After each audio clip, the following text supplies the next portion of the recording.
दर्शन परंपरा में अनुमान प्रमाण सर्वोत्कृष्ट प्रमाण है। जगत के पदार्थों की सिद्धि मात्र प्रत्यक्ष से हो जाती है, तो उसके लिए दर्शन की आवश्यकता ही नहीं है।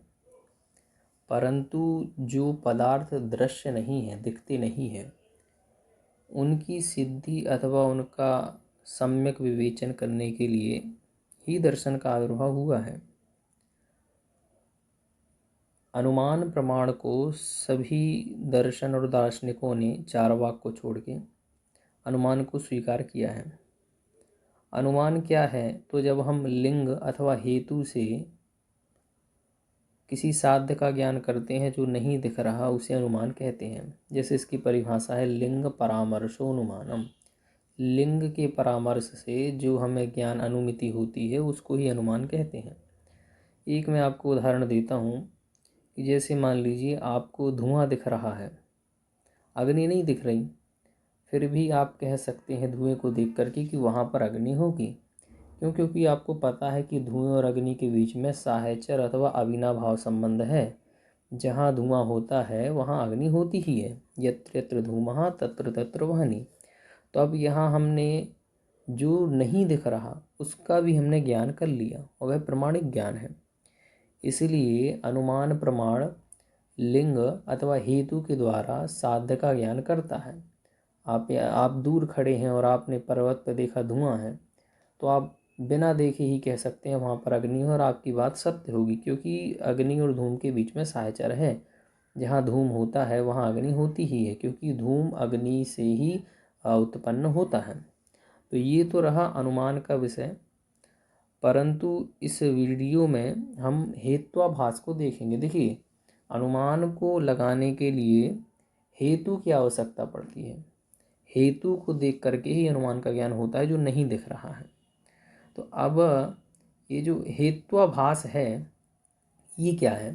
तो अगर हेतु सही है, हमने कहा धूम हेतु को देख करके कि वहाँ पर अग्नि है, तो अब यहाँ पे ये जो धूम हेतु है सम्यक हेतु है, तो वहाँ पर अग्नि होगी।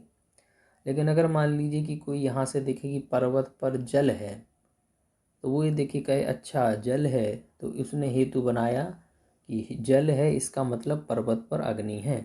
तो अब जल और अग्नि के बीच में ऐसा कोई साहचर्य नहीं पाया जाता कि आप इस हेतु से उसका साध्य का ज्ञान करें। इसलिए वो जो जल हेतु है वो हेतु ना हो करके हेत्वाभास हो जाएगा। अगर हेतु सही है, जैसे धूम हेतु, तो ये जो सम्यक हेतु है वह आपका साध्य का अनुमान करा सकता है, परंतु अनुमिति करा सकता है। परंतु जो हेतु आभास, हेत्वाभास मतलब हेतु का आभास, आभास का मतलब होता है जो सही नहीं है, प्रतीत मात्र हो रहा है, तो उस हेतु से साध्य की प्राप्ति नहीं होती। तो अनुमान को समझने के लिए हम हेतु से साध्य का ज्ञान तो कर ही लेते हैं, परंतु शास्त्रों का अध्ययन करते समय कोई ऐसे हेतु भी हमें मिलते हैं जो सत्य नहीं होते, तो उन हेतु को कहते हैं हेत्वाभास, यानी गलत हेतु है, इनसे साध्य का ज्ञान, अनुमिति, अनुमान वगैरह नहीं हो सकता है। तो वह जो हेत्वाभास है उसकी परिभाषा क्या है? तो ये जो परिभाषा यहाँ पर दी गई है यह है आपकी न्याय तर्क भाषा की। तो हेत्वाभास किसे कहते हैं?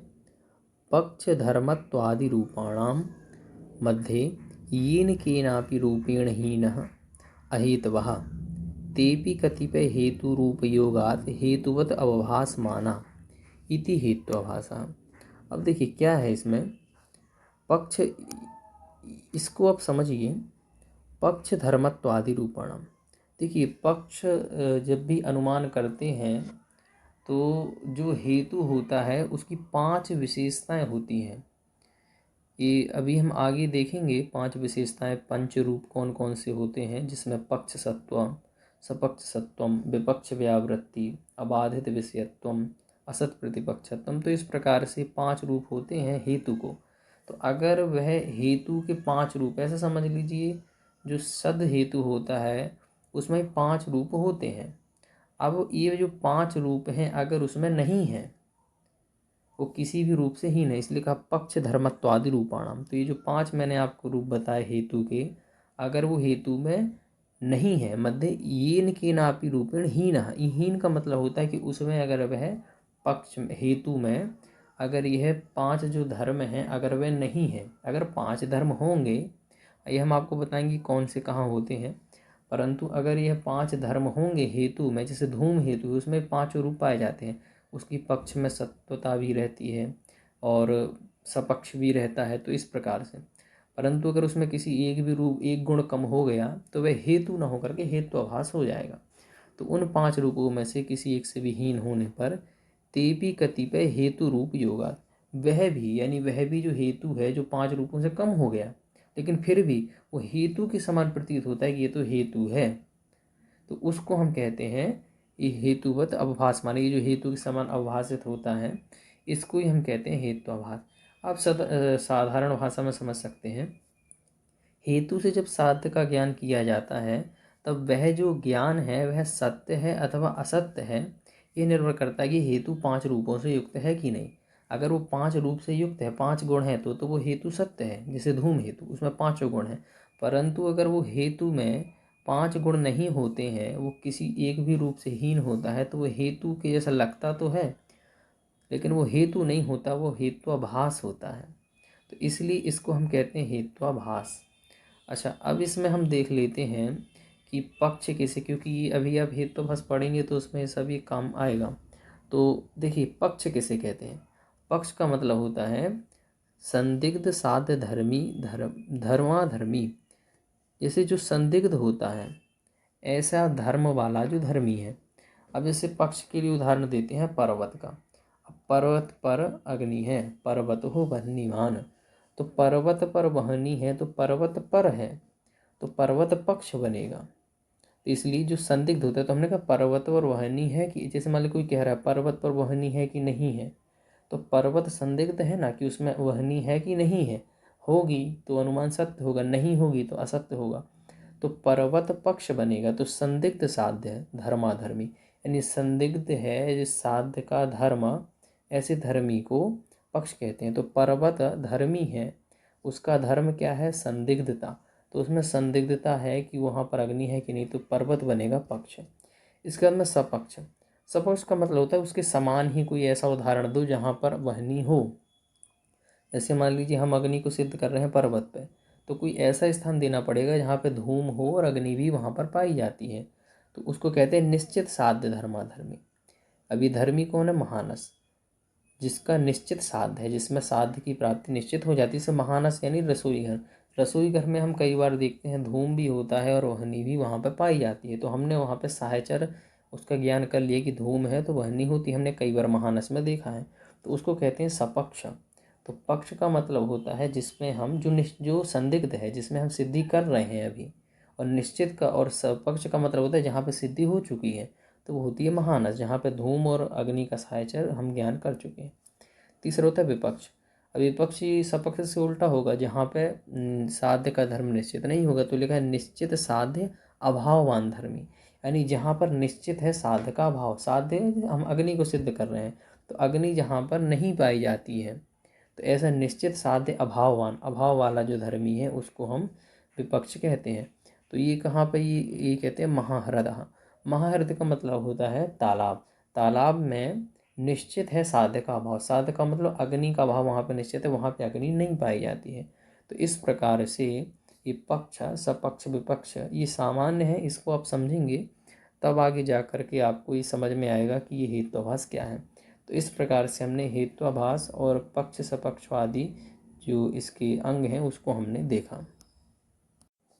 अब हेत्वाभास की परिभाषा में जो हमने ये देखा था कि पंच रूप से युक्त होता है ना, तो वह तो हेतु होता है, 5 रूप से जो रहित होता है किसी भी एक रूप से, 5 रूपों में से, तो उसको हेत्वाभास कहते हैं।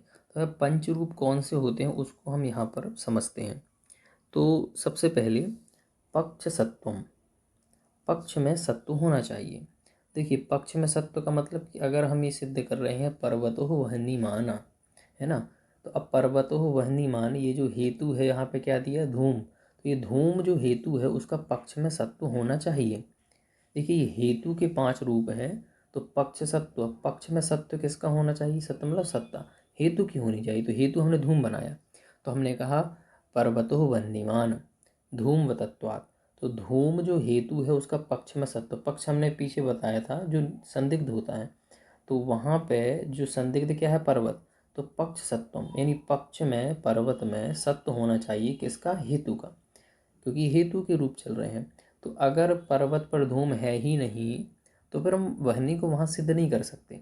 तो इसलिए सबसे पहले जो हेतु हो उसका पक्ष में सत्ता उसकी बननी चाहिए। इसके बाद में दूसरा होता है सपक्ष सत्व, सपक्ष में भी सत्व होना चाहिए। तो जैसे हमने कहा सपक्ष हमने किसको बनाया था, निश्चित साध्यवान, तो वहाँ पे महानस यानी रसोई घर, तो वो उसके सपक्ष था। सपक्ष में भी धूम का सत्व होना चाहिए। तो अगर रसोई घर में धूम होता ही नहीं है तो फिर सपक्ष नहीं बन सकता, तो इसलिए सपक्ष का भी सत्व होना चाहिए। इसके बाद में वहाँ भी हेतु होना चाहिए। इसके बाद में विपक्ष व्यावृत्ति, विपक्ष व्यावृत्ति का मतलब होता है ये जो हेतु है उसकी विपक्ष में वृत्ति नहीं बननी चाहिए। अब देखिए हेतु से साध्य की सिद्धि कर रहे हैं, तो हेतु पक्ष में हो तो बनता है, सपक्ष में हो तो भी बनता है। अगर विपक्ष में भी चला जाएगा तो हेतु से साध्य की सिद्धि नहीं होगी। जैसे मान लीजिए धूम है तो धूम को देख के अग्नि का अनुमान कर लेते हैं। अगर मान लीजिए धूम जो है अगर जल में भी पाया जाए, है ना, अगर वह जल में भी धूम पाया जाए तो फिर वह हेतु विपक्ष में भी चला गया। तो फिर आप मान लीजिए हम अभी मान लीजिए धूम जहाँ होता है वहाँ अग्नि होती ही निश्चित है। अगर धूम होने पर जल भी हो पाया जाता हो तो फिर हम कैसे कह सकते हैं पर्वत धूम को देख के कि वहाँ पर अग्नि है। फिर तो पर्वत धूम को देख करके हम ये भी कह सकते हैं वहाँ पर जल है, क्योंकि धूम जहाँ होता है वहाँ जल होता ही होता है। तो इसलिए ये गलत उदाहरण है, इसलिए जल का धूम के साथ साहचर्य नहीं है। इसीलिए जो हेतु है वो विपक्ष में नहीं पाया जाता, तभी वह हेतु सत हेतु कहलाएगा। तो इसलिए विपक्ष से व्यावृत्ति, विपक्ष में भी उसकी वृत्ति नहीं बननी चाहिए। पक्ष में बने सपक्ष में बने, विपक्ष में भी अगर वो हेतु पाया जाएगा तो फिर कैसे हम बिल्कुल निश्चित कह सकते हैं कि वहाँ पर अग्नि है। इसके बाद में अबाधित विषयत्व, जो हेतु है उसका जो हम विषय बना रहे हैं वो बाधित नहीं होना चाहिए। बाधित का मतलब जैसे हमने कहा कि अग्नि जो है अनुष्ण है, तो अग्नि अनुष्ण हमने कहा, लेकिन अग्नि तो उष्ण होती है। तो ये जो हम यहाँ पर विषय बना रहे हैं अनुष्णता विषय, वो क्या हो रहा है, बाधित हो रहा है, तो भी वो हेतुभास हो जाएगा। इसलिए हेतु की विशेषता क्या है, अबाधित विषय, उसका विषय बाधित नहीं होना चाहिए। इसके बाद होता है असत प्रतिपक्ष, ये जो हेतु है वो उसका प्रतिपक्षी नहीं होना चाहिए। प्रतिपक्ष को हमने कहा कि शब्द नित्य, शब्द कैसा है, नित्य है। क्यों नित्य है, क्योंकि वो अकृतक है, क्योंकि किसी के द्वारा बनाया नहीं जाता। ऐसी कोई कहे कि शब्द अनित्य है क्योंकि वह उत्पन्न होता है। तो ये दोनों ही चीज़ें जब हमको मिलती हैं तो फिर निर्णय नहीं हो पाता, क्योंकि दोनों ही एक सी बात है। मतलब कोई आपके सामने व्यक्ति खड़ा है, वो कुछ कह रहा है, वो कुछ कह रहा है, दोनों एक दूसरे के विपरीत, तो सत्यता सिद्ध नहीं होगी। प्रतिपक्षी नहीं होगा तभी हेतु सत्य कहलाएगा। तो इसलिए हेतु की विशेषता है असत प्रतिपक्ष, उसका प्रतिपक्षी भी मौजूद नहीं होना चाहिए। इसलिए ये 5 यहाँ पर विशेषताएं बताई गई हैं। अब देखिए यहाँ पे समझने योग्य क्या है, अब ये जो मैंने आपको कहा था कि हेतु वो होता है जो 5 रूप से युक्त हो। अगर 5 में से किसी एक से भी रूप से वो रहित होता है तो फिर वो हेतु सत नहीं होकर के असत हो जाएगा। 5 के 5 रूप उसमें पाए जाते हैं। परंतु हेतु जो हैं दर्शन में 3 प्रकार के कहे गए हैं, तो उनके अनुसार इनमें भेद पड़ता है। तो देखिए जैसे एक होता है अन्वय, अन्वय हेतु।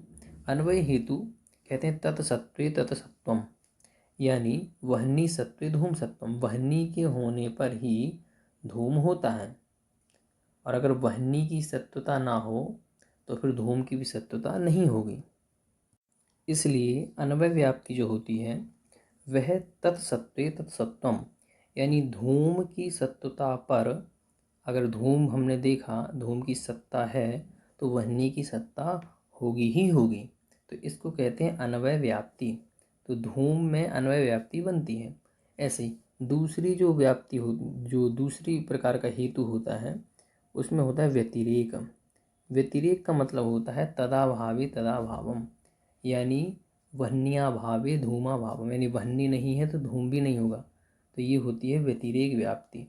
तो ये दोनों जो है धूम में पाई जाती हैं। अगर धूम है तो वहनी होगी ही होगी, और वहनी अगर नहीं है तो धूम भी नहीं होगा। तो धूम जो हेतु है अन्वय व्याप्ति भी उसमें बनती है और व्यतिरेक भी बनती है।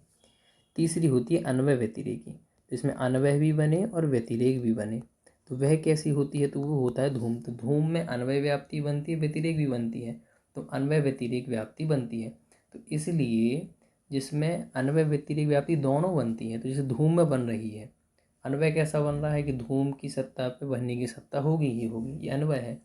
और वहनी के अभाव में धूम भी नहीं होगा तो व्यतिरेक भी है, तो ये दोनों ही धूम में बनता है। तो इसलिए जो अन्वय व्यतिरेकी व्याप्ति होती है वह पांचों रूपों से युक्त होता है। पक्ष में सत्व भी होना चाहिए, सपक्ष सत्व भी होना चाहिए, विपक्ष व्यावृत्ति भी होनी चाहिए, अबाधित विषय भी होना चाहिए और असत प्रतिपक्ष भी होना चाहिए। ये तो हुआ अन्वय व्यतिरेक व्याप्ति का। लेकिन अगर कोई हेतु ऐसा है जो मात्र अन्वय वाला है, तो अन्वय व्याप्ति में मात्र पक्ष में सत्व, अब अन्वय व्याप्ति में 4 ही गुण होते हैं। अब आप कहेंगे कि किसी भी एक रूप से हीन हो जाए तो हेतु तो भास हो जाएगा, नहीं। अन्वय व्यतिरेक व्याप्ति में 5 रूप पाए जाने चाहिए जो हेतु ऐसा हो। परंतु जो हेतु अन्वय वाला मात्र होता है उसमें मात्र 4 रूप होते हैं, और जो व्यतिरेक वाला होता है उसमें भी 4 रूप ही पाए जाते हैं। उसमें 5 रूपों की आवश्यकता नहीं है। तो इसको कैसे, इसको आप समझिए। अब जैसे हमने कहा अन्वय व्याप्ति, तो अन्वय व्याप्ति में 4 पाए जाएंगे। तो कौन कौन से 4? पक्ष में सत्व होना चाहिए, सपक्ष में सत्व होना चाहिए, और अबाधित विषय और असत प्रतिपक्ष, ये 4 होना चाहिए। विपक्ष में व्यावृत्ति वहाँ पर नहीं होती। इसके बाद में अगर कोई व्यतिरेक वाला है तो व्यतिरेक में कौन से 4 गुण होंगे? तो उसमें पक्ष सत्व, विपक्ष व्यावृत्ति और अबाधित विषय और असत प्रतिपक्ष, इस प्रकार से 4 गुण यहाँ पर पाए जाते हैं। वहाँ पर विपक्ष में व्यावृत्ति नहीं होती है। क्यों नहीं होती है? क्योंकि व्यतिरेक में विपक्ष पाया ही नहीं जाता। इसलिए अन्वय व्यतिरेकी में 5 रूप होते हैं, और अन्वय हेतु में, अन्वय व्याप्ति में मात्र 4 होते हैं, विपक्ष नहीं होता, और व्यतिरेक में सपक्ष नहीं होता। तो इस प्रकार से 4 तो अगर अन्वय व्याप्ति 4 में से कोई एक कम हो जाए तो दोष होगा, हेत्वाभास हो जाएगा। व्यतिरेक में एक कम हो जाए तो हेत्वाभास होगा 4 में से। परंतु अन्वय व्यतिरेक में 5 ही होना चाहिए। 5 में से एक भी कम होगा तो वहाँ पर हेत्वाभास बन जाता है। इस प्रकार हमने अनुमान, हेतु, हेत्वाभास, पक्ष सपक्ष विपक्ष आदि उसके अंग, और हेतु के जो 5 रूप हैं वह देखे। और हेतु 3 प्रकार का होता है, अन्वयी, व्यतिरेकी और अन्वय व्यतिरेकी। तो ये हमने सामान्य परिचय देखा। अब हम देखते हैं हेत्वाभास। न्याय दर्शन में हेत्वाभास 5 प्रकार के कहे गए हैं, जिसमें सव्यभिचार, असिद्ध, विरुद्ध, सत प्रतिपक्ष और बाधित, इस प्रकार से यह हेत्वाभास होते हैं। अब ये नाम से ही स्पष्ट है, जो आप पीछे समझ चुके हैं, जो हेतु सही नहीं है, तो इसलिए हेत्वाभास है। तो ये 5 प्रकार के हेत्वाभास है जिसमें ये हेतु सही ना हो करके, इसलिए साध्य की प्राप्ति नहीं होगी, और ये हेतु 5 रूपों में से किसी एक न एक से हीन पाए जाएंगे। तो अब यहाँ पर ये जो 5 प्रकार के हेतु हैं, सव्यभिचार, असिद्ध, विरुद्ध, सत प्रतिपक्ष और बाधित, इनको हम यहाँ पर देखते हैं। तो सबसे पहला जो है वह है सव्यभिचार। तो सव्यभिचार, यह जो हेतु है, ये हेत्वाभास है, इसका जो अन्य नाम है वह है अनैकांतिक। तो सव्यभिचार जो हेत्वाभास है पहला, उसका अन्य नाम है अनैकांतिक। देखिए, अनेक का मतलब होता है बहुत, और अंत का मतलब होता है धर्म, जिसके अनेक धर्म हैं, जो सत्य की प्राप्ति नहीं करा पा रहा पर्टिकुलर की। तो ये सव्यभिचार को अनैकांतिक भी कहते हैं। अभी सबसे पहला जो हेत्वाभास है वह न्याय दर्शन में 3 प्रकार का कहा गया है, साधारण, असाधारण और अनुपसंहारी। तो सबसे पहले हम पहला हेत्वाभास सव्यभिचार देखते हैं, जिसके 3 भेद हैं, साधारण, असाधारण और अनुपसंहारी। वह क्या है? तो कहते हैं साधारण किसे कहा? तो इसकी जो परिभाषा है यह तर्क संग्रह की है, साध्याभाववत वृत्ति, यानी साध्य के अभाव की वृत्ति हो जहाँ पर, उसको हम कहते हैं साधारण। इसको और भी सरल तरीके से समझने के लिए ये पेंसिल से जो लिखी है तर्क भाषा की परिभाषा है, इसको आप समझिए। पक्ष सपक्ष विपक्ष वृत्ति है। देखिए, जो हेतु जब पीछे मैंने आपको पढ़ाया था वहाँ पे बताया था कि जो हेतु होता है उसका पक्ष में सत्य होना चाहिए, सपक्ष में सत्य होना चाहिए, विपक्ष से व्यावृत्ति होना चाहिए, विपक्ष में वो हेतु नहीं पाया जाना चाहिए। यहाँ पर क्या हो रहा है, ये जो साधारण है वो पक्ष में तो पाया जा रहा है, पहली कंडीशन फॉलो कर रहा है, सपक्ष में भी पाया जा रहा है, ये भी कंडीशन फॉलो कर रहा है, परंतु ये जो साधारण जो दोष है, हेत्वाभास है, वो विपक्ष में भी उसकी वृत्ति पाई जाती है, यानी वो हेतु विपक्ष में भी पाया जाता है। तो अब ये तीसरी कंडीशन फॉलो नहीं कर रहा है, इसलिए इसको कहते हैं साधारण। साधारण का मतलब होता है जो सभी में पाया जाए, असाधारण का मतलब जो सब में नहीं पाया जाता। तो इसलिए साधारण ये हेत्वाभास है, हेतु नहीं है। तो ये पक्ष में भी है, सपक्ष में भी है, तो ठीक है, लेकिन ये विपक्ष में भी है, इसलिए हेत्वाभास बन गया। अब ये जो तर्क संग्रह की परिभाषा है, ये क्या कही, साध्याभाववत वृत्ति है, यानी साध्य के अभाव, जहाँ पे साध्य का अभाव है वहाँ पर भी इस हेतु की वृत्ति बन रही है, इसलिए इसको कहते हैं साधारण। उदाहरण इसका देखिए, पर्वत हो वह्निमान प्रमेयत्वात्। पर्वत क्या है, वह्निमान है, ठीक है, पर्वत क्या हो गया, पक्ष हो गया, वह्नि क्या हो गया, वहाँ पे हमें साध्य हो गया। हेतु क्या बन रहा है, प्रमेयत्वात्, प्रमेय हेतु बन रहा है। प्रमेय का मतलब होता है जो जानने योग्य है, जो जाना जाता है। तो प्रमेयत्व, ये जो हेतु हम बना रहे हैं पर्वत में वह्नि को सिद्ध करने के लिए, धूम को बनाएंगे तो ठीक बनेगा, परंतु ये जो यहाँ पर प्रमेय हेतु बन रहा है, यह हेतु यहाँ तो बन रहा है पर्वत, और पर्वत वह्निमान में पक्ष में भी है ये, और वह्नि में भी है, वह्नि को भी साध कर रहा है, और ये साथ ही साथ में आपका पक्ष के साथ में सपक्ष यानी आपके महानस में भी पाया जाता है। परंतु ये जो हेतु है यह आपका विपक्ष में भी पाया जाता है। जैसे मान लीजिए इनने कहा प्रमेय जो होता है, क्योंकि ये प्रमेय है इसलिए पर्वत पर वह्नि है, तो प्रमेय तो और भी वस्तु हैं, मान लीजिए जल है, तो जल भी प्रमेय है, तो जल भी प्रमेय है, तो उससे भी हम पर्वत पर वह्नि को सिद्ध कर सकते हैं। तो इसलिए यह जो हेतु है विपक्ष में भी जा रहा है, जहाँ पर वह्नि नहीं है उस हेतु में भी प्रमेयत्व रहता है, इसलिए ये हेतु आपका साधारण कहलाएगा। इसके बाद में दूसरा जो हेतु है, जो हेत्वाभास है, ये सभ्य विचार का ही अन्य भेद है, जिसका नाम है असाधारण। अभी नाम से स्पष्ट है, साधारण जो है वो विपक्ष में भी पाया जा रहा था जहाँ नहीं पाया जाना चाहिए, यानी विपक्ष मतलब जो धूम के अलावा जो और भी हेतु है वो भी प्रमेय होते हैं, तो फिर कैसे हम वह्नि की सिद्धि करेंगे। असाधारण की परिभाषा है, सर्व सपक्ष विपक्ष व्यावृत्त पक्ष मात्र वृत्ति। अब यहाँ पे क्या कर रहा है, इसकी सपक्ष और विपक्ष से व्यावृत्ति है, ये पक्ष मात्र में इसकी वृत्ति बन रही है। देखिए ये किसी न किसी रूप से हीन होंगे। अब वहाँ पे साधारण जो था वो पक्ष सपक्ष में था, विपक्ष में भी उसकी वृत्ति थी, तो गलत हो गया।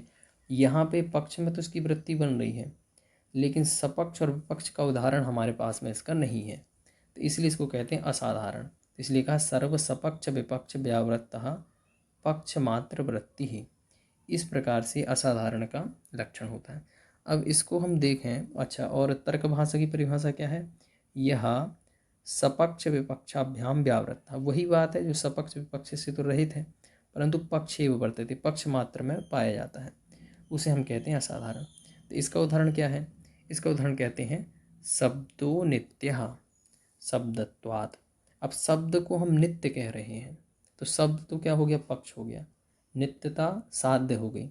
अब हेतु हम जिसको बना रहे हैं शब्दत्वात्, तो इस शब्दत्व जो हेतु है यह पक्ष में तो पाया जाएगा, पक्ष क्या है, शब्द, तो शब्द में तो शब्दत्व पाया जाएगा, परंतु ये जो शब्दत्व है इसका कोई हमें सपक्ष नहीं मिल सकता। जैसे धूम के लिए हमें पर्वत पर मिला, तो धूम हमको महानस में भी मिल सकता है, लेकिन यहाँ पे जो शब्दत्व बना रहे हैं वो पक्ष में तो पाया जाएगा शब्द में, लेकिन इसका सपक्ष कहीं नहीं मिलेगा, क्योंकि क्योंकि शब्दत्व शब्द के अलावा कहीं रहता नहीं है। और दूसरी बात, विपक्ष से भी वो रहित है, तो इसका विपक्ष भी नहीं बन सकता। शब्दत्व जो है वो तो केवल पक्ष में पाया जाएगा, वो ना उसका ना सपक्ष मिलेगा ना विपक्ष मिलेगा, जहाँ पे शब्दत्व हो और वहाँ पे शब्द हो, तो इसलिए इसको असाधारण कहते हैं, क्योंकि साधारण नहीं है, यह पक्ष मात्र में है और कहीं पे नहीं पाया जाता है, इसलिए होता है आपका असाधारण। अब जैसे एक और भी इसका उदाहरण है, तर्क भाषा का है, और ये भी तर्क भाषा का था दूसरा वाला, तो एक सा ही है वो, इसलिए नहीं बताया। यहाँ पे क्या है, भू नित्य, यानी पृथ्वी कैसी है, नित्य है। तो ठीक है, भू पक्ष बन गई, नित्य उसका साध्य हो गया। अब यहाँ पे जो हेतु हम गंधत्वात् बना रहे हैं, वो गंध मात्र भू में ही पाई जाती है, ना उसका कोई सपक्ष है जहाँ पे पाई जाए, ना विपक्ष है। तो इसलिए यहाँ पे हम असाधारण हेत्वाभास कहते हैं। सभ्य विचार का जो तीसरा भेद है वह है अनुपसंहारी। अनुपसंहारी, तो अनुपसंहारी किसे कहते हैं, अन्वय व्यतिरेक दृष्टांत रहिता, जिसका अन्वय और व्यतिरेक दृष्टांत नहीं पाया जाए वो अनुपसंहारी होता है। अब जैसे हमने कहा सर्वम अनित्यम प्रमेयत्वात्, तो सब कुछ कैसा है, अनित्य है, अनित्यता साध्य है। सर्व का मतलब जितने भी पदार्थ हैं वो सभी पक्ष बन जाएंगे। क्यों है, क्योंकि प्रमेयत्वात्, क्योंकि प्रमेय है, वह सभी पदार्थ प्रमेय है, जाने जाते हैं, इसलिए अनित्य है। तो अभी जो सर्व शब्द है ये समस्या दे रहा है। क्यों दे रहा है, इसका कारण ये है कि जब आप सर्व को पक्ष बना रहे हैं तो फिर उसका अन्वय उदाहरण मिल नहीं सकता, क्योंकि अगर आप एक को बनाए तो दूसरा उदाहरण मिल जाए, दूसरे को बनाए तो पहला मिल जाए।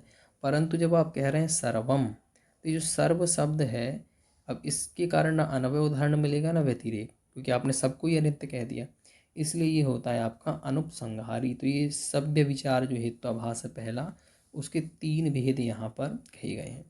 इसके बाद दूसरा जो हेत्वाभास है वह है असिद्ध। असिद्ध जो हेत्वाभास है वह, उसके भी तीन भेद हैं, आश्रयासिद्ध, स्वरूपासिद्ध और व्याप्यत्वासिद्ध। ये तीन हेत्वाभास के ये तीन भेद कहे गए हैं सिद्ध के। इसमें सबसे पहला है आश्रयासिद्ध। आश्रय का मतलब होता है जिस पर वह हम बना रहे हैं वो पक्ष, वो आश्रय ही जिसका सिद्ध हो। जैसे कहा यस्य हेतु हो आश्रयो नावगम्यते, जिस हेतु का आश्रय ही नहीं प्राप्त होता, किसका आश्रय यानी पक्ष ही जिसका नहीं पाया जाता, उसको हम कहते हैं आश्रयासित। जैसे इसका उदाहरण देते हैं गगनारविंदम सुरभि, यानी गगनारविंद का मतलब आकाश पुष्प जो है कुसुम, वो कैसा है, सुरभि, सुगंधित है। ठीक है, अब गगनारविंद, गगन के अरविंद को हमने सुरभि कहा, सुरभि साध्य है, गगनारविंद पक्ष है। अब हेतु क्या बना रहे हैं, अरविंदत्वात्। अरविंदत्वात् का मतलब कमल के समान, क्योंकि कमल जो होता है वो कैसा होता है, सुरभि होता है। तो अब यहाँ पर भी गगनारविंद है, गगन का जो अरविंद है, कमल है, वो भी सुरभि, क्योंकि देखिए अरविंद जो होता है वो सुरभि होता है। अब गगनारविंद भी है, गगन का भी जो अरविंद है वो भी अरविंद ही है, तो वो भी सुरभि है। तो अब उदाहरण क्या दिया, सरोजारविंदवत, यानी सरोज यानी जो तालाब में कमल होता है। तो इस प्रकार से ये हमने अब यहाँ पर हमने अब यहाँ पकड़ने वाली बात ये है कि अरविंदत्वात्, ये तो ठीक है, आपने हेतु भी ठीक दिया है और आपने सर उदाहरण भी सही दिया है, सुरभि पना भी आप सही कह रहे हैं जो आप साध रहे हैं, लेकिन ये जो आपने गगनारविंद, गगन यानी आकाश में पुष्प कहा है वो गलत है, क्योंकि पुष्प आकाश में पाया ही नहीं जाता। तो अब ये जो हेतु का जो आप पक्ष बना रहे हैं, गगन, गगन में पुष्प पाया ही नहीं जाता, तो इसलिए आश्रय ही जब उसका नहीं पाया जाता तो उसको कहेंगे आश्रया सिद्ध। इस प्रकार से साधारण है, आप समझ गए होंगे। इसके बाद में दूसरा क्या है इसका भेद, स्वरूपा सिद्ध। स्वरूपा सिद्ध को भागा सिद्ध भी कहते हैं, है ना। तो अब इसके लिए क्या है, तो कह रहे हैं यो हेतु आश्रय नावगम्यते। देखिए वहाँ पे हेतु का जो आश्रय है वो नहीं प्राप्त हो रहा था, यहाँ पे हेतु जो है आश्रय में ही प्राप्त नहीं होगा। कैसे नहीं होगा, तो कह रहे हैं सामान्यम अनित्यम। अब देखिए इसका उदाहरण देखिए तो आपको समझ में आएगा। इन्होंने कहा सामान्यम अनित्यम, सामान्य जो होता है वो अनित्य होता है। क्यों होता है, कृतक होने से। तो पहले आप थोड़ा सिद्धांत समझ लीजिए कि न्याय दर्शन में जो सामान्य है वो नित्य होता है, वो कृतक यानी बनाया नहीं जाता। परंतु ये स्वरूप ही गलत कह रहे हैं, इन्होंने कहा सामान्यम अनित्यम, सामान्य जो है वह अनित्य है। ठीक है, तो सामान्य आपने पक्ष बना दिया, अनित्यता आपने साध्य बना दी, और कृतकत्वात् आप हेतु दे रहे हैं। तो ये हेतु हेत्वाभास क्यों है, क्योंकि ये जो हेतु है कृतक, वह तो सामान्य में पाए नहीं जाते, क्योंकि सामान्य तो अकृतक होता है। तो ये जो हेतु है वो स्वरूपासिद्ध इसलिए हो गया क्योंकि वो हेतु अपने जो पक्ष बना रहे हैं उस पक्ष का वो स्वरूप ही नहीं है। पीछे क्या हो रहा था, वो जो आपने पुष्प को गगन आश्रय बनाया था, आश्रय में पुष्प नहीं पाया जाता, यहाँ पर जो कृतक बना रहे हैं वो इसका स्वरूप ही नहीं है, इसलिए स्वरूप सिद्ध होगा। इसका जो दूसरा उदाहरण है वो भी आप देखिए, ये आपके तर्क भाषा का है। शब्दः अगुणः चाक्षुषत्वात्, शब्द जो है अगुणः, शब्द गुण नहीं है, वो ये सिद्ध करना चाहते हैं। शब्द तो गुण है, हमें पता है, परंतु क्या करें, यहाँ पे हेतुवश कैसे बनेगा, शब्द पक्ष हो गया, अगुण जो है वो हेतु आपका साध्य हो गया, और ये जो चाक्षुषत्वात् है ये आपका हेतु हो गया। तो अब ये जो हेतु है चाक्षुष होना, ये क्या शब्द का स्वरूप है? क्या शब्द चाक्षुष होता है? नहीं, शब्द तो श्रावण होता है, कर्ण इंद्रिय से जाना जाता है। तो ये जो आप हेतु बना रहे हैं चाक्षुषत्वात्, शब्द को अगुण सिद्ध करने के लिए, वो सही नहीं है। क्यों? क्योंकि चाक्षुषत्व तो शब्द का गुण ही नहीं है। शब्द का गुण तो कैसा है, श्रावण प्रत्यक्ष होता है, इसलिए ये हेतु पक्ष का स्वरूप ही नहीं है। पीछे क्या था, आश्रय सिद्ध में वो जो हेतु था वो आश्रय में पाया ही नहीं जाता, ये आश्रय का स्वरूप ही नहीं है, इसलिए ये स्वरूप सिद्ध कहलाता है। इसके बाद में तीसरा जो आश्रय सिद्ध, जो आपका असिद्ध जो हेतुआभास है, उसका जो तीसरा भेद है वो है व्याप्यत्व सिद्ध। देखिए व्याप्यत्व सिद्ध जो है, पहले आप इसको तर्क भाषा के अनुसार देख लीजिए, जो पेंसिल से लिखा है। देखिए व्याप्यत्व सिद्ध दो प्रकार का होता है तर्क भाषा में, है ना, और तर्क संग्रह में एक ही प्रकार का बताया गया है। तो ये जो है सबसे पहले देखिए, एक व्याप्यत्व सिद्ध होता है जिसकी व्याप्ति जो है का व्याप्ति ही प्राप्त ना हो, जिस हेतु की, जो हम हेतु बना रहे हैं उस हेतु की व्याप्ति ही प्राप्त ना हो तो व्याप्यत्व सिद्ध होगा। और कहीं कहीं पर जिसकी व्याप्ति जो है असिद्ध हो, जिसकी व्याप्ति सिद्ध ही ना हो, है ना, अथवा ऐसा कह सकते हैं जिसकी व्याप्ति ना मिले, है ना, जिसकी व्याप्ति हम बना ही नहीं सकते हैं, एक तो वो होगा। और दूसरा जिसकी व्याप्ति में उपाधि हो, यानी जिसकी उपाधि प्राप्त हो जाती है, वो हेतु भी साध्य को सिद्ध ना कर करके वो स्वउपाधिक होकर असत्य हो जाता है। तो अब दो उदाहरणों में सबसे पहले देखिए आप, जिस हेतु की साध्य को सिद्ध करने के लिए हेतु साध्य को सिद्ध नहीं कर पाता क्योंकि उसके बीच में उपाधि आ जाती है, तो वो कहलाता है सोपाधिक हेत्वाभास। तो सोपाधिक ये कौन सा है आपका, असिद्ध हेत्वाभास का तीसरा जो व्याप्यत्व सिद्ध है, उसका भी ये भेद है सोपाधिक। तो सोपाधिक कैसा है, तो इसका उदाहरण दे रहे हैं, सोपाधिक हेतु व्याप्यत्व सिद्ध। यहाँ पे तो परिभाषा नहीं दी है, मात्र आपको यहाँ पर नाम मात्र का कथन है। तो इसका उदाहरण आप देखिए, इन्होंने कहा पर्वतो धूमवान वह्निमत्वात्। पर्वत कैसा है, धूमवान है, ठीक है, पर्वत धूमवान है, क्यों है, वह्निमत्वात्, वह्निमान होने से। तो हम ये सिद्ध करते हैं धूम है इसलिए वह्नि है, लेकिन ये इसलिए सिद्ध कर रहे हैं पर्वत और वह्नि है इसलिए वहाँ पे धूम होगा, तो ये गलत है। क्यों गलत है, क्योंकि ये सोपाधिक है। पर्वत धूम है तो वह्नि होगी, ये निश्चित है, क्योंकि उसके बीच में कोई बाधक नहीं है। परंतु वह्नि हो तो धूम हो, ये निश्चित नहीं है। क्यों नहीं है, क्योंकि धूम वहाँ होता है जहाँ पे आर्द ईंधन संयोग होता है, यानी गीली लकड़ी का संयोग होता है। इसलिए ये नहीं कह सकते कि पर्वत पे धूम वह्नि है इसलिए वहाँ पे धूम होगा ही होगा, क्योंकि उसके बीच में उपाधि के आगे आर्द ईंधन संयोग। तो इसलिए जब उपाधि हमको पता है गीली लकड़ी, तो वो सोपाधिक हेत्वाभास कहलाएगा। तो सोपाधिक कितना भेद बनेगा, हेत्वाभास दूसरा असिद्ध, असिद्ध के अंदर व्याप्यत्व सिद्ध, और व्याप्यत्व सिद्ध का भी कौन सा, सोपाधिक, क्योंकि उसकी उपाधि हमको पता है। उपाधि क्या है, आर्द ईंधन संयोग, गीली लकड़ी। तो इसलिए ये क्या कहलाएगा आपका, ये जो हेतु बन रहा है वह्निमत्वात्, इसका हमको उपाधि पता है, तो इसलिए आपका हेतु गलत हो जाएगा। एक और उदाहरण जो तर्क भाषा में है इसी से संबंधित सोपाधिक का, वो है सा श्यामः मैत्री तनयत्वात्। अब मान लीजिए हम किसी बच्चे को कह रहे हैं कि इसका जो बच्चा होगा किसी महिला का, वो श्याम ही होगा। क्यों श्याम होगा, क्योंकि वो मैत्री का पुत्र है, क्योंकि मैत्री का जो पुत्र है, जितने भी पुत्र हुए हैं वो सब काले हैं, तो इसका मतलब जो 10वां होगा वो भी काला होगा। तो ये चीज़ जो आप कह रहे हैं सा श्याम, हाँ वो श्याम है, श्याम होगा, क्यों, मैत्री तनयत्वात्। तो मैत्री तनयत्व हेतु है, और कोई भी जो बच्चा होने वाला है वो पक्ष है, और श्यामत्व उसमें हम साध्य कर रहे हैं। परंतु वो जो मैत्री तनयत्व है, मैत्री तन्यत्व हेतु से श्यामत्व को सिद्ध नहीं किया जा सकता। क्यों नहीं किया जा सकता, क्योंकि मैत्री का पुत्र हो और श्याम ही हो, ऐसा कोई सार्वभौमिक और त्रैकालिक नियम नहीं है। क्योंकि मैत्री का पुत्र श्याम जो 9 हुए हैं वो क्यों हुए हैं, शाक पाक जन्यत्व, क्योंकि वो मैत्री जो है महिला, उसने अपने बच्चों के जन्म से पहले उसने भाजी वगैरह और जो भी ऐसे पदार्थ हैं वो खाए हैं जिससे उसके बच्चे काले हुए हैं, ऐसे वातावरण में रही है, इसलिए 9 बच्चे काले हैं।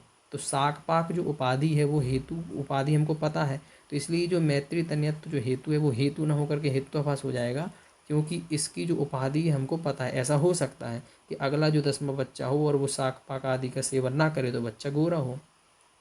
तो इसलिए ये जो सोपाधिक हेतु है, जो सोपाधिक हेत्वाभास है, उसमें ये हमने 2 उदाहरण देखे, तो दोनों हेतुओं की उपाधि हमको मिलती है। मैत्रितनित्व की शाक पाक और वह्निमत्वात् की हमको आपका आर्ध ईंधन संयोग, इस प्रकार से। अच्छा, व्याप्यत्व सिद्ध का जो दूसरा भेद है वो दूसरा भेद क्या है, जिसकी हमको व्याप्ति बना ही नहीं सकते हम, इस प्रकार से उसको भी हम क्या कहते हैं, एक प्रकार से व्याप्यत्व सिद्ध। कौन सा? तो इसके लिए बता रहे हैं, यो हेतुर व्याप्ति नावगम्यते।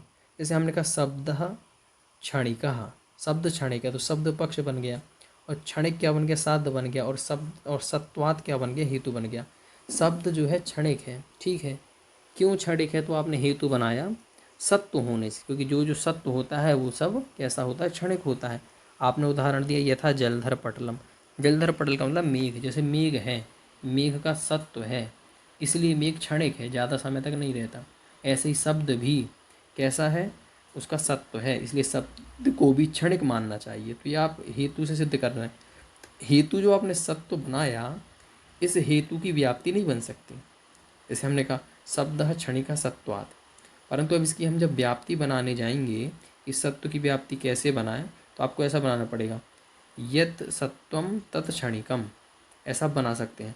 परंतु जो सत्व हो वो क्षणिक भी हो, ऐसा देखने में नहीं आता, बल्कि उल्टा देखने में आता है। जो क्षणिक होता है वह हमेशा सार्वभौमिक नहीं रह सकता। अब जैसे इससे आप समझ सकते हैं कि हमने कहा व्याप्यत्व सिद्ध का जो है, यो हेतु ना व्याप, यानी योह हेतुर व्याप्ति नावगम्यते, यानी जहाँ पे हेतु की व्याप्ति हमको प्राप्त नहीं होती है।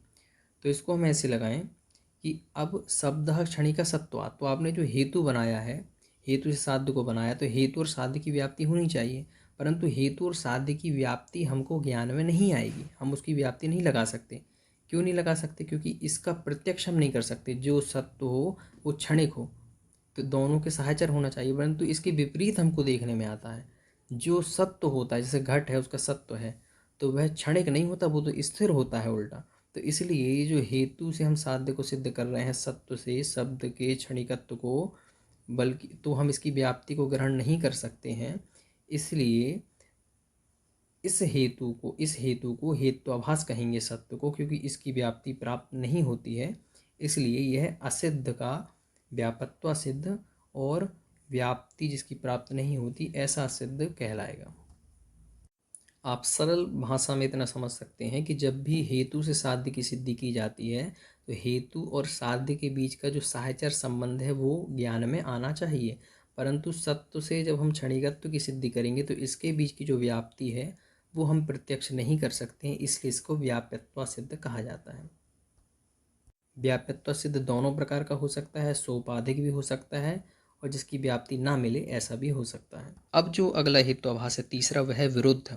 इनके कोई भेद नहीं है, तो इसको आप देखिए। जैसे विरुद्ध किसे कहते हैं, तो कह रहे हैं साध्याभाव व्याप्तो हेतु, यानी जो हेतु साध्य के भाव में व्याप्त ना हो, बल्कि साध्य के अभाव में व्याप्त हो। यानी इस हेतु से साध्य का अभाव, यानी साध्य की सत्ता सिद्ध नहीं होगी, बल्कि साध्य का अभाव सिद्ध होगा। कि साध्य तो आप उल्टा काम कर रहे हो, यानी आप अपने पैर पर उल्टी कुल्हाड़ी मान रहे हो, तो उसको साध्य अभाव व्याप्त हेतु को विरुद्ध हेतु कहते हैं। कि आपने जो हेतु दिया वो अपने ही विरुद्ध दे दिया। कैसे? इसका उदाहरण, इसकी और जो तर्क भाषा की परिभाषा है वो है साध्य विपर्य व्याप्त हेतु, यानी साध्य के विपर्य यानी विपरीत में व्याप्त हो ऐसा हेतु, तो उसको हम हेत्वाभास कहते हैं। अब इसका जो उदाहरण है वह है शब्दो नित्य कृतकत्वात्। तो शब्द पक्ष है, नित्यता साध्य है, और कृतकत्व जो है हेतु है। तो ये जो कृतकत्व हेतु है, ये हेतु आपके शब्द की नित्यता को सिद्ध नहीं कर रहा, बल्कि विरुद्ध कर रहा है, तो साध्य के अभाव में व्याप्त हो रहा है। तो ये कृतकत्व शब्द के अनित्यत्व को सिद्ध कर रहा है। वो आप तो सिद्ध करना चाहते हैं कि शब्द नित्य है, और आपने हेतु क्या बनाया, कृतकत्व। जो कृतक होता है वो नित्य नहीं होता, बल्कि उल्टा अनित्य होता है। अगर आपको शब्द की नित्यता को सिद्ध करना है, तो आपको क्या कहना चाहिए कि शब्द नित्य अकृतकत्वात्, तो समझ में आएगा। लेकिन आप कह रहे हैं शब्द नित्य, शब्द नित्य, और हेतु उल्टा दे रहे हैं कृतकत्व, लेकिन जो कृतक होता है, बनाया जाता है, वो नष्ट तो होगा ही होगा। इसलिए इस हेतु को विरुद्ध हेतुआभास कहते हैं। इसके बाद चौथा जो हेतुआभास है उसका नाम है सत प्रतिपक्ष। सत प्रतिपक्ष का मतलब जिसका प्रतिपक्षी साथ में हो, ऐसे हेतु को हेतुआभास कहते हैं, सत प्रतिपक्ष। इसका दूसरा नाम है प्रकरण सम। अब देखिए इसका जो परिभाषा क्या है, साध्याभाव साधकम हेत्वांतरम विद्यते, यानी साध्य के भाव को तो सिद्ध करने का हेतु दे रहे हैं, लेकिन साध्य के अभाव को भी जो साधने वाला है, ऐसा हेत्वांतर जो है वो वहाँ पे विराजमान है, पहले से ही है। तो क्या क्या है इसकी उदाहरण क्या है, उदाहरण से समझिए। शब्द नित्य श्रावणत्वा, तो शब्द को नित्य सिद्ध कर रहे हैं क्योंकि वो सुनने में आता है। ऐसे इसका उल्टा भी उदाहरण हमको मिलता है। शब्द अनित्य, शब्द अनित्य क्यों है, कार्यत्वात्, क्योंकि वो कार्य है, क्योंकि वो कृतक है, बनाया जाता है, हमेशा नहीं रहता। क्योंकि किसी का कार्य है ना, आप बोल रहे हैं तो आप कारण हैं, कार्य वह शब्द है। तो इसलिए शब्द को नित्य करने के लिए श्रावणत्व हेतु भी दिया जाता है, और शब्द को अनित्य सिद्ध करने के लिए कार्यत्व। तो ये दोनों प्रतिपक्षी हैं। तो हेतु को सिद्ध करने के लिए हेतु का जो विपक्ष है वह भी साथ में बैठा हुआ है, इसलिए इसको सत प्रतिपक्ष कहते हैं अथवा प्रकरण सम कहते हैं। तर्क भाषा की जो परिभाषा है वो है यस्य प्रतिपक्ष भूतम हेत्वांतरम विद्यते, जिसका प्रतिपक्ष भूत जो हेतु अंतर मतलब अन्य हेतु है प्रतिपक्षी, वो विराजमान है। इसमें भी वही उदाहरण है कि शब्द अनित्य है। क्यों अनित्य है, नित्य धर्म की अनुपलब्धि होने से, क्योंकि उसके नित्य धर्म की प्राप्ति नहीं होती। और प्रतिपक्षी भी है, शब्द नित्य है। क्यों नित्य है, अनित्य धर्मानुपलब्ध है। तो इस प्रकार से प्रतिपक्ष में आपको दोनों उदाहरण मिलेंगे, हेतु भी मिलेगा साध्य को सिद्ध करने के लिए और हेतु का प्रतिपक्षी भी मिलेगा। तो इसको हम सत प्रतिपक्ष कहते हैं। इसके बाद में अंतिम जो हेत्वाभास है उसका नाम है बाधित। अब देखिए बाधित किसे कहते हैं, तो कह रहे हैं यस्य साध्याभाव प्रमाणांतरेण निश्चिता। यस्य यानी जिस साध्य का अभाव, यानी जिसको आप सिद्ध कर रहे हैं, जिस उसी साध्य का जो अभाव है वो प्रमाणांतरेण निश्चिता, किसी अन्य प्रमाण से निश्चित हो जाए, यानी प्रमाण से वो चीज़ बाधित हो जाए। यानी जो आप हेतु से साध्य कर रहे हैं वो किसी प्रमाण से बाधित हो जाए तो उसको क्या कहेंगे, बाधित। अथवा इसका अन्य जो नाम है कालात्यापदिष्ट, ये भी होता है। उदाहरण से आप इसको अच्छे तरीके से समझेंगे। जैसे मैंने कहा वन्नी अनुष्ण, वन्नी अनुष्ण है, अनुष्ण मतलब ठंडी है। क्यों ठंडी है, तो वहनी पक्ष बना, अनुष्ण उसका साध्य बना।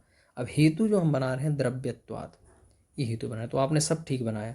लेकिन यहाँ पे समस्या ये है कि जो आप हेतु बना रहे हैं, आपने जो साध्य कर रहे हैं, यहाँ पे इस साध्य का बाधित करने वाला प्रमाण है। जैसे हमने कहा वहनी अनुष्ण है, यानी वहनी ठंडी है, तो आप उसको प्रत्यक्ष प्रमाण से बाधित कर सकते हैं। यही तो है प्रमाणांतरेण निश्चितः। तो अब ये आप अनुमान से सिद्ध कर रहे हैं, परंतु इसको बाधित करने वाला प्रत्यक्ष है। अब आप जाके अग्नि को उठाएं तो आप देखेंगे अरे वह्नि तो उष्ण होती है। तो आपने जो वह्नि की अनुष्णता को सिद्ध कर रहे हैं वो प्रमाणांतरण यानी प्रत्यक्ष आदि प्रमाण से क्या हो जाती है, बाधित हो जाती है। तो इसलिए वह जो हेतु है वो हेतु सही नहीं कहलाएगा, फिर भी वो हेतु असत्य कहलाएगा। अभी हेतु तो ठीक है, लेकिन हेतु तो बाद में काम में आए जब वो चीज़ प्रत्यक्ष से ही बाधित हो रही है। तो इसलिए वो हेतु को हम क्या कह देते हैं कि वो बाधित हेतु हो गया, वो हेतु बाधित हो गया है। तर्क भाषा की इसकी जो परिभाषा है वो है यस्य प्रत्यक्षादि प्रमाण। अच्छा यहाँ पे ये थोड़ा स्पष्ट नहीं है।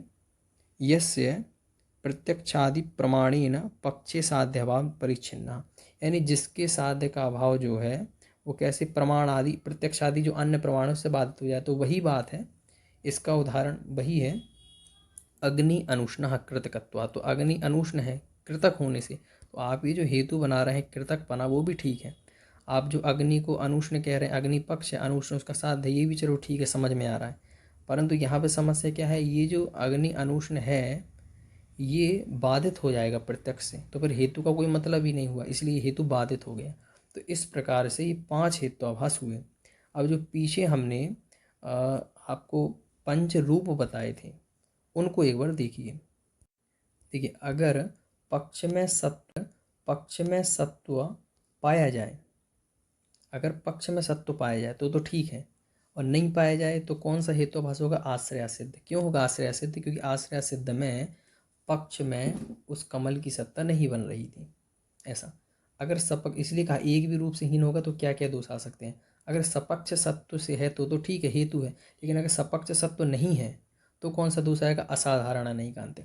असाधारण नामक अनैकांतिक अथवा सभ्य विचार दोष आएगा। तो असाधारण किसे कहा था? जिसकी पक्ष मात्र में वृत्ति बन रही थी। तो इस प्रकार से सपक्ष सत्व जो है उसकी मात्र पक्ष में वृत्ति बनेगी। तो अगर सपक्ष सत्व नामक अगर रूप नहीं पाया जाएगा तो असाधारण अनैकांतिक दोष होगा। अगर विपक्ष में वृत्ति है, विपक्ष से व्यावृत्त है तो ठीक है, लेकिन विपक्ष में वृत्ति बन रही है तो साधारण अनैकांतिक दोष कहलाएगा। ये भी हेतुभास कहलाएगा। साधारण क्यों? क्योंकि विपक्ष में भी पाया जाता है। क्योंकि ये तो किसको बता रहा है? विपक्ष व्यावृत्ति होना चाहिए तो हेतु कहलाएगा। लेकिन हेतुभास कब होगा? जब विपक्ष में वृत्ति बनेगी। तो विपक्ष में वृत्ति बनेगी तो साधारण अनैकांतिक हो जाएगा। अबाधित विषय जो है, तो जब अबाधित हो जाएगा विषय तो अब कौन सा हेतुभास होना चाहिए? अगर अबाधित विषय तो हेतु है, लेकिन अगर विषय बाधित हो जाए तो कौन सा हेतुभास होगा? तो होगा बाधित हेतुभास, जो अभी आप पीछे पढ़ के आए हैं, क्योंकि वह तो प्रत्यक्ष प्रमाण से बाधित हो गया, अग्नि उष्ण नहीं होती है। इसके बाद में असत प्रतिपक्ष होना चाहिए तो हेतु है, लेकिन अगर सत प्रतिपक्ष हो जाए तो कौन सा हेतुभास होगा? सत प्रतिपक्ष हेतुभास होगा। दोनों ही प्रकार के उदाहरण मिल सकते हैं, इसलिए ये भी दोष यहाँ पर पाया जाएगा। तो इस प्रकार से हमने यहाँ पे 5 हेतुभासों को देखा।